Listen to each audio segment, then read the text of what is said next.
তাজকিয়াতুন নাফস অর্থাৎ আত্মশুদ্ধি। তাজকিয়াতুন নাফস এর বাংলা অর্থ হচ্ছে যে নিজের অন্তরকে পরিষ্কার পরিচ্ছন্ন করা। একজন ব্যক্তি যদি অসুস্থ হয় তাহলে সেই ব্যক্তির ডাক্তারের কাছে যাওয়া প্রয়োজন। একটি গাড়ি যদি নষ্ট হয়ে যায় সেই গাড়িটিকে মেকারের কাছে নিয়ে যাওয়া প্রয়োজন। তো একজন মুমিন ব্যক্তির অন্তর যদি অপরিচ্ছন্ন থাকে, অন্তর যদি নষ্ট হয়ে যায়, তাহলে তার জন্য কি কি করণীয় রয়েছে, কি কি বর্জনীয় রয়েছে, অনেক গুরুত্বপূর্ণ একটি বিষয় অবশ্যই আমাদের লক্ষ্য করতে হবে। প্রত্যেক ব্যক্তিকে আল্লাহ সুবহানাহু ওয়া তাআলা অন্তর দিয়েছেন। যতক্ষণ পর্যন্ত আমার আপনার এই অন্তর জীবিত আছে ততক্ষণ পর্যন্ত আমি আপনি বেঁচে আছি। যখন আমার আপনার অন্তর থেকে যখন কল্পটা চলে যাবে, আত্মাটা চলে যাবে, রূহটা চলে যাবে, তখন আমি আপনি নিস্তেজ হয়ে যাব। তার মানে এই পৃথিবীর বুকে আমি আপনি আর থাকবো না। তাহলে যেটা আমার আপনার হৃৎপিণ্ড, যেটা আমার আপনার মূল জিনিস, অবশ্যই সেই জিনিসটাকে পবিত্র রাখা আমাদের দরকার। তো আল্লাহ সুবহানাহু ওয়া তাআলা বলেছেন আলা বিযিকরিল্লাহি তাতমাইন্নুল কুলুব, যে অন্তরের যে পরিশুদ্ধি, অন্তর যে প্রশান্তি পাবে, এর জন্য কাজ করতে হবে কি? বিযিকরিল্লাহ, আল্লাহ সুবহানাহু ওয়া তাআলার জিকির আজকার। আল্লাহ সুবহানাহু ওয়া তাআলার জিকির আজকার ছাড়া অন্তরকে পরিষ্কার পরিচ্ছন্ন রাখা কোনোভাবেই সম্ভব নয়। কোরআন এবং হাদিস থেকে আমরা যতটুকু জানতে পারি, অন্তর হচ্ছে, আত্মা হচ্ছে, রূহ হচ্ছে তিন প্রকার।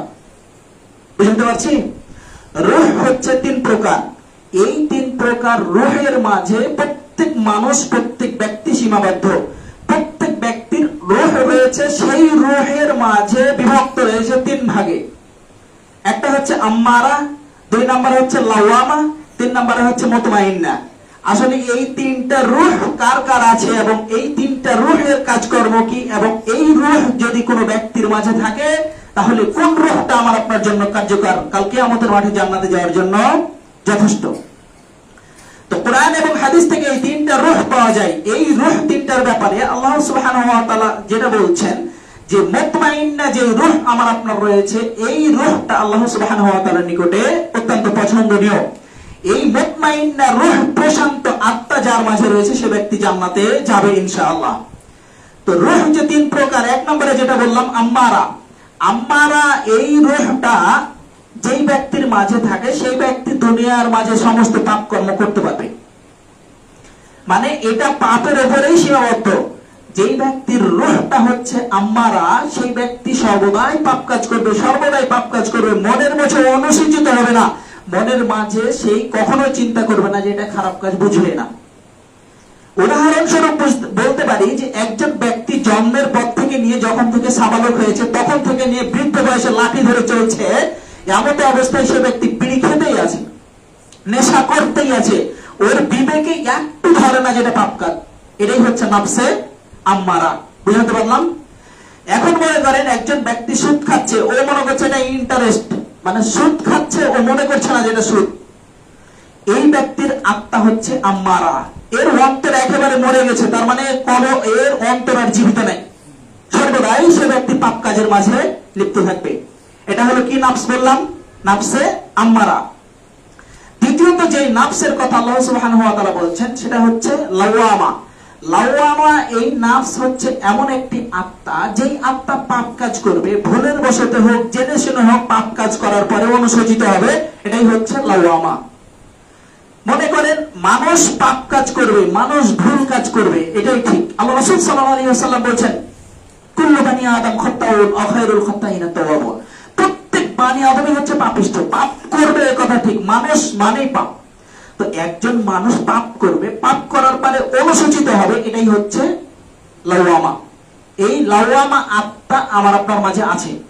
এখন সম্মানিত দিনী ভাই, আমি যে কথা বলতে চাচ্ছি, এই নাফস তিন প্রকারের বলছি, তিন প্রকারের নাফসের মাঝে আমার আত্মা কোন প্রকারে আছে এটা বুঝতে পারবো। যদি দেখতে পাই যে আমার আত্মাটা এই প্রকারের মাঝে আছে, তাহলে এই প্রকার থেকে পরিবর্তন করে আমাকে কোন প্রকারে নিয়ে আসতে হবে অবশ্যই চিন্তা করতে হবে। তাহলে দ্বিতীয়ত যেটা বললাম সেটা হচ্ছে লাওয়ামা। লাওয়ামা হচ্ছে পাপ কাজ করবে, মানে টালমাটাল যেটাকে বলা হয়। পাপ কাজ করবে আবার ভালো কাজ করবে, ভালো কাজ করবে আবার পাপ কাজ করবে, পাপ কাজ করার পরে অনুশোচিত হবে, তওবা করবে, ইস্তেগফার করবে, করে আবার দিনের পথে অটল থাকবে। এটাই হচ্ছে লাওয়ামা। তৃতীয়ত যেটি, সেটি হচ্ছে মুতমাইন্না। মুতমাইন্না এমন আত্মা, এই আত্মার ব্যাপারে আল্লাহ সুবহানাহু ওয়া তাআলা বলেছেন, ইয়া আইয়াতুহান নাফসুল মুতমাইন্না ইরজিই ইলা রাব্বিকি রাদিয়াতাম মারদিয়া ফাদখুলি ফি ইবাদি ওয়াদখুলি জান্নাতি। সুবহানাল্লাহ।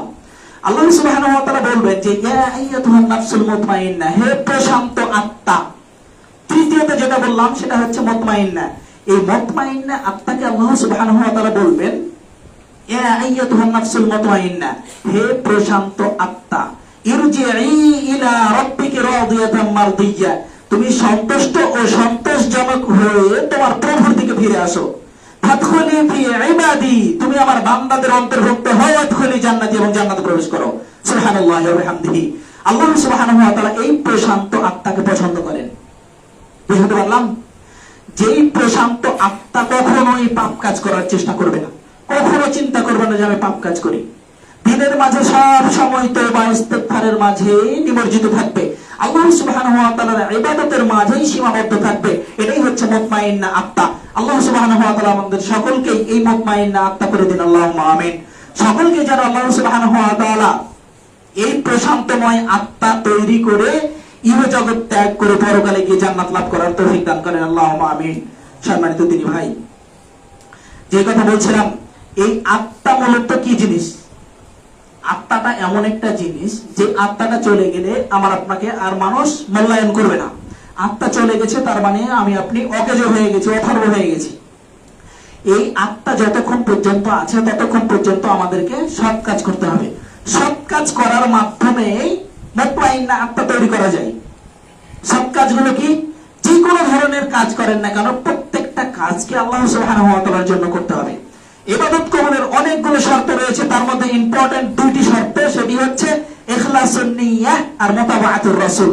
মানে নিয়ত বিশুদ্ধ হতে হবে, আর যেই ইবাদতটা করবেন ওই ইবাদতটা রাসূল সাল্লাল্লাহু আলাইহি ওয়াসাল্লামের নীতিতে হতে হবে।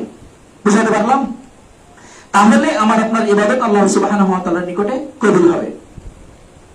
তো আল্লাহ রাসূল সাল্লাল্লাহু আলাইহি ওয়াসাল্লাম বলেছেন যে আত্মার ব্যাপারে, আত্মাটা কেমন হতে হবে, কেমন হলে আল্লাহ সুবহানাহু ওয়া তাআলা ইবাদত কবুল করবেন।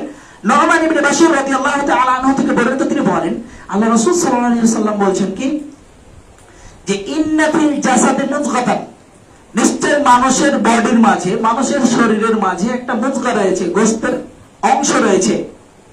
ইযা সালাহাত সালাহাল জাসাদু কুল্লুহু, যতক্ষণ পর্যন্ত ওই গোশতটা পবিত্র থাকে, ভালো থাকে, ততক্ষণ পর্যন্ত শরীরটা গোটাই ভালো থাকে। ওয়া ইযা ফাসাদাত ফাসাদাল জাসাদু কুল্লুহু, এবং যখন সেই জিনিসটা নষ্ট হয়ে যায়, খারাপ হয়ে যায়, তখন সমস্ত শরীরটাই নষ্ট হয়ে যায়। আলা ওয়াহিয়াল কলব, তোমরা সাবধান, সেটাই হচ্ছে অন্তর। অন্তর আমার আপনার যদি ভালো থাকে, শরীরটা ভালো থাকবে। অন্তর নষ্ট হয়ে গেছে, শরীর নষ্ট হয়ে গেছে। হালাল রুজি খাচ্ছেন, ইবাদত কবুল হবে। হালাল রুজি খাচ্ছেন না, ইবাদত কবুল হবে না। অন্তর আমার আপনার পরিশুদ্ধ আছে, বডি আমার আপনার মূল্যবান আছে। যখন আমার আপনার অন্তর নষ্ট হয়ে গেছে, তখন বডিও নষ্ট হয়ে গেছে। আমার কথা নাই, আল্লাহ রাসূল বলেছেন ওয়াইদা ফাসাদাত ফাসাদাল জাসাদু কুল্লু, যখন তার ওই অন্তরটা নষ্ট হয়ে যায়, শরীরটা সমস্তটাই নষ্ট হয়ে যায়। এজন্য সেই অন্তরকে আমাদেরকে বাঁচিয়ে রাখতে হবে। অন্তরকে বাঁচিয়ে রাখার জন্য কি করতে হবে বললাম? বিযিকরিল্লাহ, আল্লাহ সুবহানাহু ওয়া তাআলা জিকির করতে হবে। আল্লাহ সুবহানাহু ওয়া তাআলাকে বেশি বেশি স্মরণ করতে হবে, বেশি বেশি আল্লাহ সুবহানাহু ওয়া তাআলার নিকটে তওবা করতে হবে। আল্লাহ রাসূল সাল্লাল্লাহু আলাইহি ওয়াসাল্লাম বলেছেন ইয়া আইয়ুহান নাস, হে পৃথিবীর মানুষ, তুবু ইলাল্লাহ, তোমরা আল্লাহর কাছে তওবা করো। তা ইন্নী আতুবু ইলাইহি, কেননা আমি আল্লাহর রাসূল আল্লাহর নিকটে তওবা করি ফি ইয়াউমি মিয়াতা মাররাতিন, দিনে কয়বার? 100 বার। আল্লাহ রাসূলের তো পরের গুনাহ, পূর্বের গুনাহ, সমস্ত গুনাহকে আল্লাহ সুবহানাহু ওয়া তাআলা maaf করে দিয়েছিলেন, করেন নাই? করেছে। তারপর আল্লাহ রাসূল বলছেন যে ইন্নী আতুবু ইলাল্লাহ ফি ইয়াউমি মিয়াতা মাররাতিন, প্রত্যেক দিনে আমি আল্লাহ রাসূল 100 বার করে তওবা করি। তাহলে তওবা করতে হবে, আমার আপনার অন্তর পরিশুদ্ধ থাকবে, আমার আপনার অন্তর আল্লাহ সুবহানাহু ওয়া তাআলার দিকে ধাবিত থাকবে। তওবাটা কি? রাস্তায় চলছেন, মসজিদে এসে বসে আছেন, আস্তাগফিরুল্লাহাল্লাযী লা ইলাহা ইল্লা হুয়াল হাইয়ুল কাইয়্যুম ওয়া আতুবু ইলাইহি। যাদের এটা মুখস্থ আছে এটা বলবেন, যাদের এটা মুখস্থ নাই তারা অন্ততপক্ষে আস্তাগফিরুল্লাহ আস্তাগফিরুল্লাহ আস্তাগফিরুল্লাহ এই বাক্যটা তো বলতে পারবো, তাই না? আজকে থেকে এই আমল করা শুরু করবেন। মসজিদে এসে 2 রাকাত সালাত আদায় করবেন, সালাত আদায় করার পরে বসে বসে এই বাক্যগুলো বলবেন যে আস্তাগফিরুল্লাহ আস্তাগফিরুল্লাহ। এইভাবে নিজের জীবনকে একটু একটু করে পরিবর্তন করতে শিখেন, দেখবেন যে আত্মা একজন মুত্তাকিওয়ালা হয়ে যাবে। মুত্তাকি ব্যক্তি ছাড়া জান্নাতে যাবে না। আল্লাহ ভীরুতা যে ব্যক্তির মাঝে আছে সেই ব্যক্তি জান্নাতে যাবে। তাহলে আল্লাহ ভীরুতা যদি আমাকে আপনাকে অর্জন করতে হয়, আল্লাহ সুবহানাহু ওয়া তাআলার এই জিকির আজকারগুলো করতে হবে। আল্লাহ সুবহানাহু ওয়া তাআলা আমাদের সকলকে বেশি বেশি জিকির করার তৌফিক দান করুন, আল্লাহুম্মা আমিন। সম্মানিত উপস্থিতি, আরেকটা বিষয় আত্মার সাথে সম্পৃক্ত হচ্ছে নিয়াত। আত্মার সাথে সম্পৃক্ত বিষয় হচ্ছে কি? নিয়াত। যেই ব্যক্তির নিয়াত ভালো হবে সেই ব্যক্তির কর্ম, সেই ব্যক্তির আমল আল্লাহ সুবহানাহু ওয়া তাআলা কবুল করবেন। এই নিয়াতের ব্যাপারে ইমাম বুখারী রাহিমাহুল্লাহ আলাইহি বুখারীর প্রথমে একটি হাদিস নিয়ে এসেছেন। সেই হাদিসটা হচ্ছে যে ইবনে ওমর ইবনে খাত্তাব রাদিয়াল্লাহু তাআলা আনহু থেকে বর্ণিত। তিনি বলেন যে আমি মিম্বারের উপরে আল্লাহ রাসূল সাল্লাল্লাহু আলাইহি ওয়াসাল্লাম খুতবা দিচ্ছিলেন, এমন অবস্থায় শুনেছি। সেই হাদিসটা কি? যে ইন্নামাল আ'মালু বিন্নিয়াত, সমস্ত আমল নিয়াতের উপরে নির্ভরশীল। ইন্নামা লিকুল্লি ইমরিইম মা নাওয়া, যখন কোন ব্যক্তি কোন কাজের নিয়াত করে, এই নিয়াতটা ফামান কানাত হিজরাতুহু ইলাল্লাহ, যদি কোন ব্যক্তি হিজরত করে আল্লাহর জন্য, ফাহিজরাতুহু ইলাল্লাহি ওয়া রাসূলিহি, তার হিজরতটা আল্লাহ এবং তার রাসূলের জন্য হয়ে থাকে। তো যেই ব্যক্তি হিজরত করবে আল্লাহ এবং আল্লাহর রাসূলের জন্য, তার হিজরতটা আল্লাহ এবং আল্লাহর রাসূলের জন্য। পরের হাদিসে আল্লাহ রাসূল সাল্লাল্লাহু আলাইহি ওয়াসাল্লাম বলেন, ফামান কানাত হিজরাতুহু লিদুনিয়া ইসিবুহা আও ইমরাতিন আনকিহুহা ফাহিজরাতুহু ইলা মা হাজারা ইলাইহি, যদি কোনো ব্যক্তি এক জায়গা থেকে আরেক জায়গায় হিজরত করে কোনো মহিলাকে বিবাহ করার জন্য, দুনিয়াকে পাওয়ার জন্য, তার হিজরতটা সেই জন্যই হয়। কাজ কিন্তু একটাই। দেখেন, উদাহরণস্বরূপ বললে বোঝা যাবে। এখন আমি আব্দুর রহমান এখান থেকে আলপাকার মোড়ে যাচ্ছি, এখন গিয়ে অমুকের দোকানে একটা টিভি চলছে, আমি গিয়ে ওই টিভির দোকানে বসবো, এটা হচ্ছে আমার নিয়াত। আরেকজন ব্যক্তি বাড়ি থেকে ওযু করে নিয়াত করেছে যে আলপাকা মসজিদে, যে পাকা মসজিদটা আছে, ওখানে গিয়ে সালাত আদায় করবো। দুইজন ব্যক্তির চলার ধরন, দুইজন ব্যক্তির যাওয়ার ধরন কিন্তু একই। বুঝছে কি? একজন ব্যক্তি পায়ে হেঁটে উজু করে যাচ্ছে যে ওই মসজিদে গিয়ে সালাত আদায় করবে, আরেকজন ব্যক্তি বাড়ি থেকে বের হয়ে পায়ে হেঁটে যাচ্ছে যে অমুকের দোকানে টিভি চলছে, চা খাবে, খাওয়ার পরে বসে থেকে গল্প করবে, আড্ডা দেবে, এই নিয়াতে যাচ্ছে। দুইজন ব্যক্তির চলন একই, কর্ম কিন্তু দুই ব্যক্তির ভিন্ন, নিয়াত দুই ব্যক্তির ভিন্ন। তাহলে যেই ব্যক্তির নিয়াত করবো যে সালাত আদায় করবে, সেই ব্যক্তি সালাতের নেকি পাবে।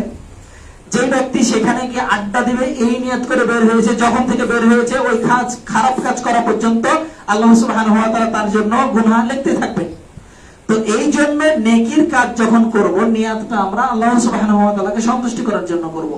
দেখেন আরেকটা বিষয়, আমি বাড়ি থেকে বের হলাম, হওয়ার পরে দোকানে গিয়ে কিছু ক্রয় করে নিয়ে আসবো, আমার বাবা মাকে খাওয়াবো এই জন্য।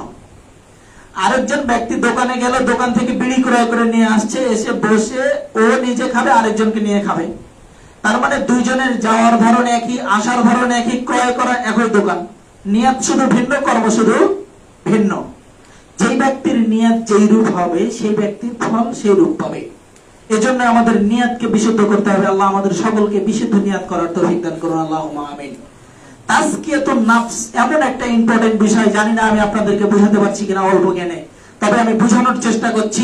আত্মা পরিশুদ্ধ যদি থাকে, আমার আপনার ইবাদত আল্লাহ সুবহানাহু ওয়া তাআলা কবুল করবেন। আমার আপনার আত্মা যদি পরিশুদ্ধ না থাকে, ইবাদত আল্লাহ সুবহানাহু ওয়া তাআলা কবুল করবেন না। এই ইবাদত কবুলের দিকে আল্লাহ সুবহানাহু ওয়া তাআলা খেয়াল করবেন, এই ব্যাপারে রাসূল সাল্লাল্লাহু আলাইহি ওয়াসাল্লাম বলেছেন। ওয়া আন আবি হুরায়রা রাদিয়াল্লাহু তাআলা আনহু قال قال رسول الله صلى الله عليه وسلم ان الله لا ينظر الى صوركم واموالكم। আবু হুরায়রা রাদিয়াল্লাহু তাআলা আনহু থেকে বর্ণিত, তিনি বলেন আল্লাহ রাসূল সাল্লাল্লাহু আলাইহি ওয়াসাল্লাম বলেছেন, ان الله لا ينظر الى صوركم, নিশ্চয় আল্লাহ সুবহানাহু ওয়া তাআলা কোন ব্যক্তির আকার আকৃতির দিকে দেখবেন না। একজন ব্যক্তি উঁচা লম্বা মোটা স্বাস্থ্যের অধিকারী, সেই ব্যক্তির দিকে দেখবেন না। একজন ব্যক্তি ছোট্ট প্রতিবন্ধী, সেই ব্যক্তির দিকে আল্লাহ সুবহানাহু ওয়া তাআলা দেখবেন না। ওয়ালাকিন ইয়ানজুরু ইলা কুলুবিকুম ওয়া আমালিকুম, বরং আল্লাহ সুবহানাহু ওয়া তাআলা ওই ব্যক্তির অন্তঃকরণের দিকে, আমলের দিকে দেখবেন, অন্য কোনো কিছুর দিকে দেখবেন না। অট্টালিকা বাড়ি দিয়েছে একজন সুঠাম দেহের অধিকারী, সেই ব্যক্তির দেহের দিকে আল্লাহ সুবহানাহু ওয়া তাআলা দেখবেন না। একজন ব্যক্তির 5 জন সন্তান দিয়েছে, একজন ব্যক্তির 1 জন সন্তান দিয়েছে, এদিকে আল্লাহ সুবহানাহু ওয়া তাআলা দেখবেন না। দেখবেন কি? ওয়ালাকিন ইয়ানজুরু ইলা কুলুবিকুম ওয়া আমালিকুম, অন্তঃকরণের দিকে দেখবে, কার আমল কতটুকু রয়েছে, আমলের দিকে, অন্তরের দিকে দেখবে। এই দুনিয়াতে একজন ব্যক্তি দান সাদাকা করেছে, 1 লক্ষ টাকা দান করেছে, দান করার পরে ওই ব্যক্তির জন্য মারহাবা বলেনি, স্টেজে ওই ব্যক্তির নাম বলেনি, এই জন্য সেই ব্যক্তি রাগান্বিত, এই ব্যক্তির আমল আল্লাহ সুবহানাহু ওয়া তাআলা কবুল করবেন না। বুঝাতে পারলাম?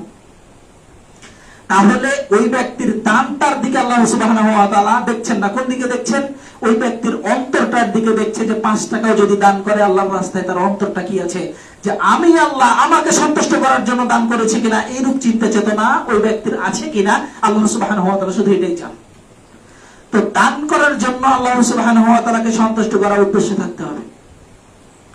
আমার আপনার পরিবারে সন্তান সন্ততি রয়েছে, বাবা মা রয়েছে, ভাই বোন রয়েছে, অনেকেই রয়েছে।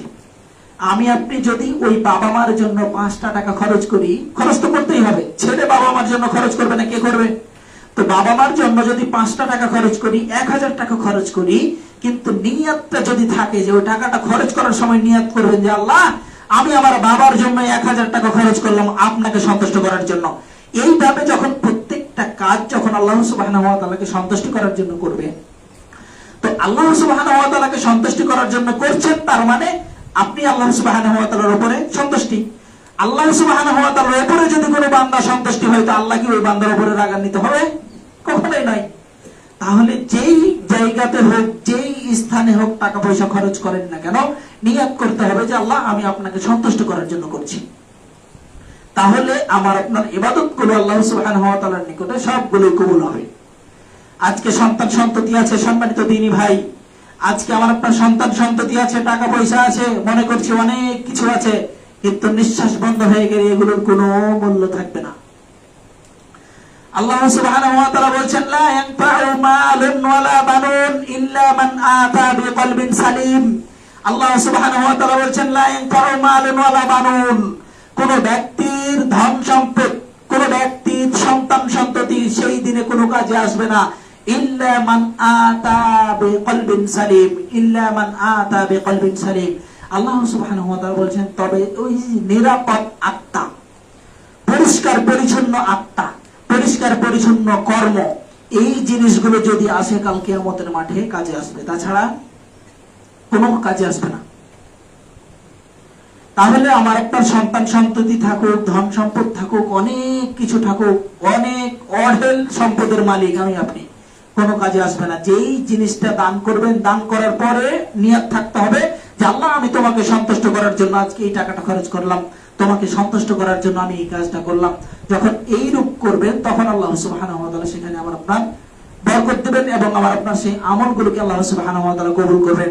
আল্লাহ আমাদের সকলকে বিশুদ্ধ আমল করার তৌফিক দান করুন, আল্লাহুম্মা আমিন। সম্মানিত দ্বীনী ভাই, অল্প সময়ের মধ্যে এত কথা বলা সম্ভব নয়, তারপরেও সংক্ষিপ্ত ভাবে যে কথাগুলো বলা হচ্ছে সেই কথাগুলো মানার মতো প্রত্যেক ব্যক্তি চাইলে মানতে পারবে।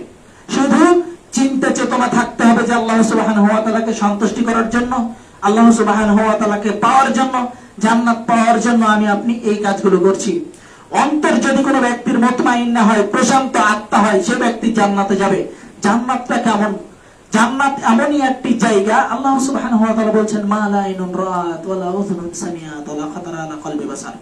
আল্লাহ রাসূল সাল্লাল্লাহু আলাইহি ওয়াসাল্লামের হাদিসের বাণীতে আমরা যেগুলো বুঝতে পারি যে আল্লাহ সুবহানাহু ওয়া তাআলা নিজেই বলছেন যে আ'আদতু লিইবাদিয়াস সালিহিন, আমি আমার সৎ বান্দাদের জন্য, সৎ কর্মশীল বান্দাদের জন্য এমন কিছু প্রস্তুত করে রেখেছি, মা লা আইনুন রাআত, যা চক্ষু কোনোদিন দেখেনি, ওয়ালা উযুনুন সামিআত, যেগুলো কর্ণ কোনোদিন শোনেনি, ওয়ালা খাতারা আলা কলবি বাশার, অন্তর দিয়ে কোনোদিন চিন্তা চেতনা করেনি। আমি আল্লাহ এইরূপ জিনিস সৎ কর্মশীল বান্দাদের জন্য প্রস্তুত করে রেখেছি।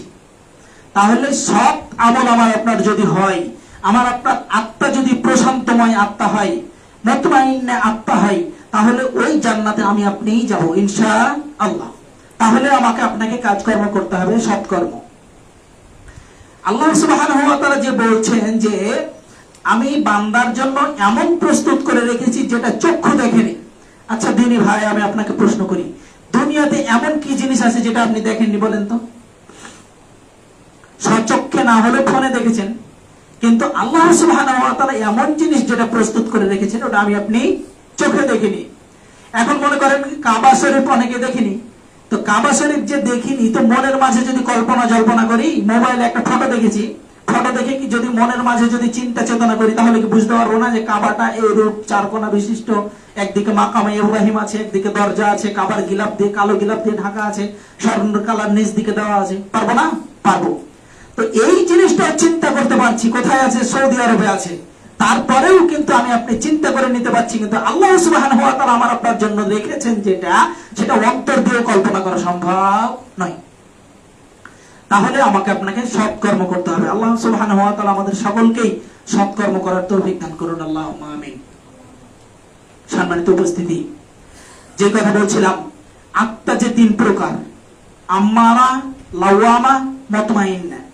তো আম্মারা যে আত্মা, সেই আত্মা তো বললাম যে সব সময় পাপ কাজ করবে, আর লাওয়ামা যে আত্মা, সেই আত্মা পাপ কাজ করার পরে অনুশোচিত হবে, পাপ কাজ করার পরে লাঞ্ছিত হবে।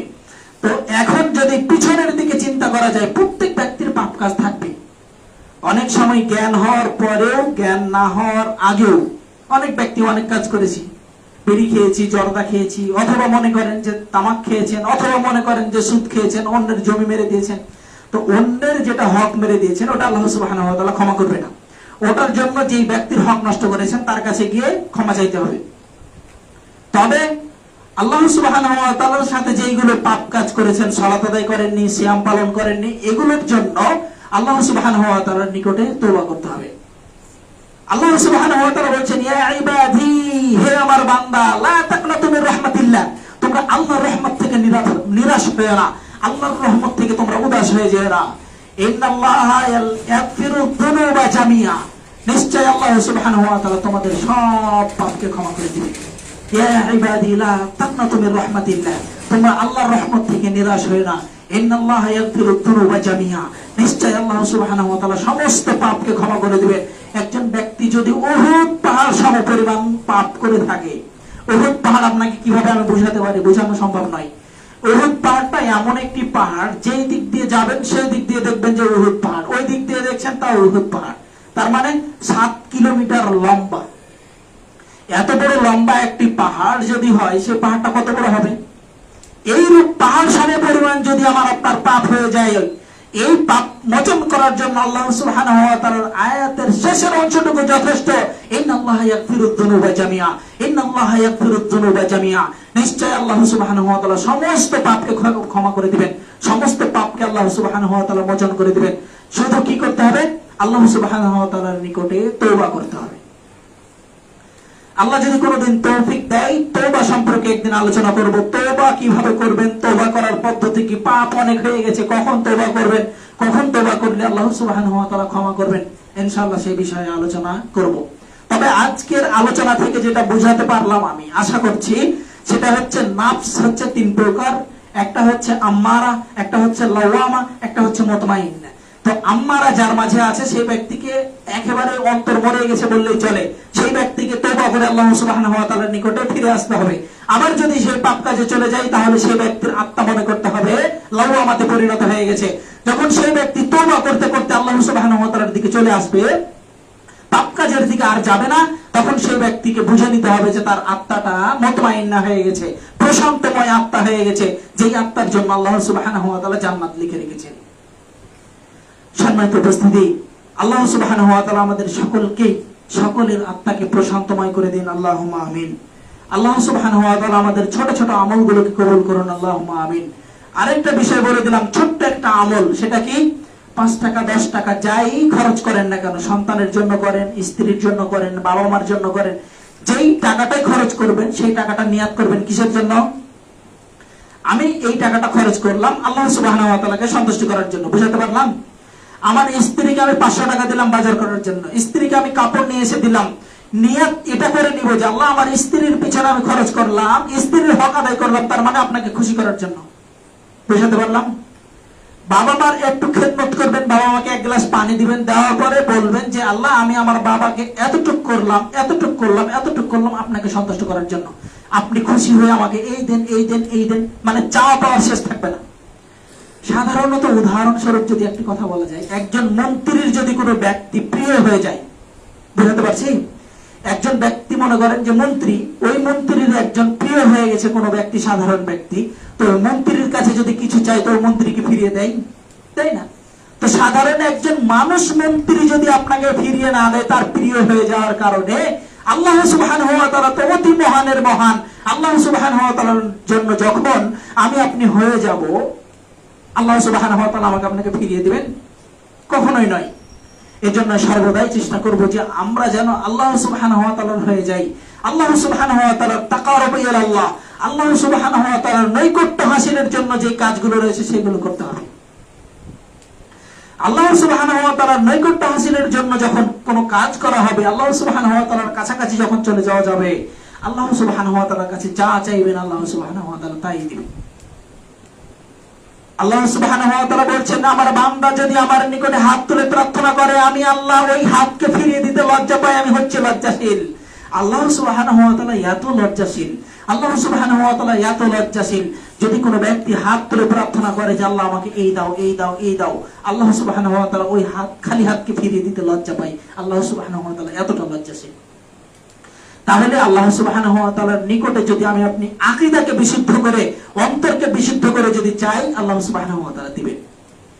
এখন মসজিদে এসে, সম্মানিত দিনী ভাই, আপনি মসজিদে এসে 2 রাকাত সালাত আদায় করলেন। সালাত আদায় করার পরে আপনার একজন ঘনিষ্ঠ আত্মীয় এসে বসে আছে, মনে করেন বিয়াই বসে আছে অথবা আপনার জামাই বসে আছে, হাত তুলে এমন দোয়া শুরু করলেন, এই দোয়া দেখে আপনার জামাই বুঝবে যে আমার বাবা মনে হয় জন্মে কোনোদিন সালাত ছাড়েনি, আমার বাবা মনে হয় এতটা দোয়া করে যে দোয়া পৃথিবীর কোনো মানুষ করেনি। আপনার উদ্দেশ্যটা কি? উদ্দেশ্য হচ্ছে যে আমার জামাই এসেছে এই জন্য দেখাচ্ছি। শুধু নিয়তটা ছোট্ট একটু গড়মিলের কারণে আপনার ইবাদতটা আল্লাহ সুবহানাহু ওয়া তাআলার নিকটে কবুল হচ্ছে না। এই জন্য যে কোনো ধরনের ইবাদত করেন না কেন, প্রতিটা ইবাদত, প্রতিটা আমল লিওয়াজহিল্লাহর জন্য হতে হবে, আল্লাহ সুবহানাহু ওয়া তাআলার জন্য। যখন আল্লাহ সুবহানাহু ওয়া তাআলার জন্য হবে, তখন আপনার নিয়তটা বিশুদ্ধ হবে।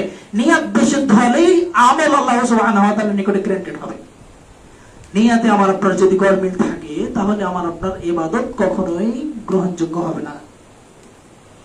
আল্লাহ রাসূল সাল্লাল্লাহু আলাইহি ওয়াসাল্লাম বলছেন কি জানেন? এমন একটি কঠিন বিষয় নিয়ে আল্লাহ রাসূল সাল্লাল্লাহু আলাইহি ওয়াসাল্লাম আসছেন, আর সাহাবায়ে কেরামগণ বসে আলোচনা করছেন। কি নিয়ে?